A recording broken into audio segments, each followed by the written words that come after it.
If specs decided everything, we'd probably all wear the same watches. But that's not how it works. Some watches just work. Welcome to Honest Time, calm, honest conversations about watches.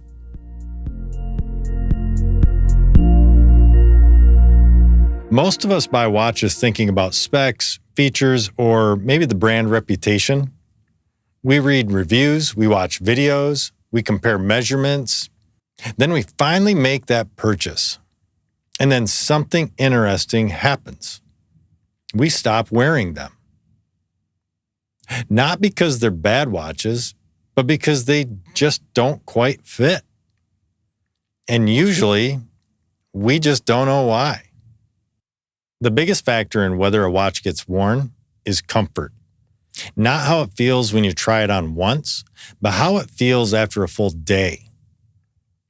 Weight, thickness, how it sits on your wrist. If you're constantly aware of it, you'll actually find excuses not to wear it. The watches that work are the ones you forget you're actually wearing. They disappear. The second thing is ease. Can you read the time instantly? Do you trust it to just do its job? The best watches don't ask anything from you. They don't need attention. They don't need justification. They just quietly work in the background of your day. Another thing people don't talk about enough is how a watch fits your actual life. Not your ideal life, not the glamour shots of the business guy in a suit that isn't actually doing anything. Your real life.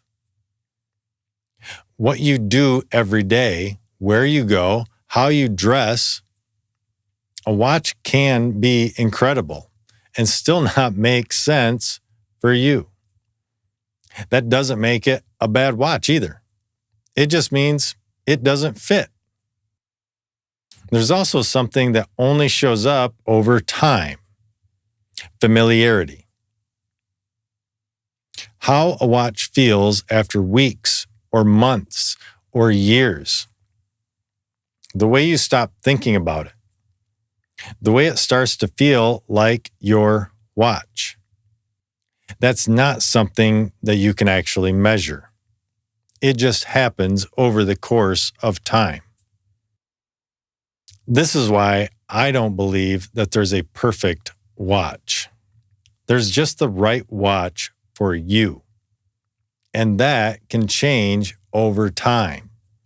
That can change day to day depending on what you're doing. What works for you now might not work later, and that's okay. If you've ever wondered why one watch stays on your wrist while others don't, you're not imagining it.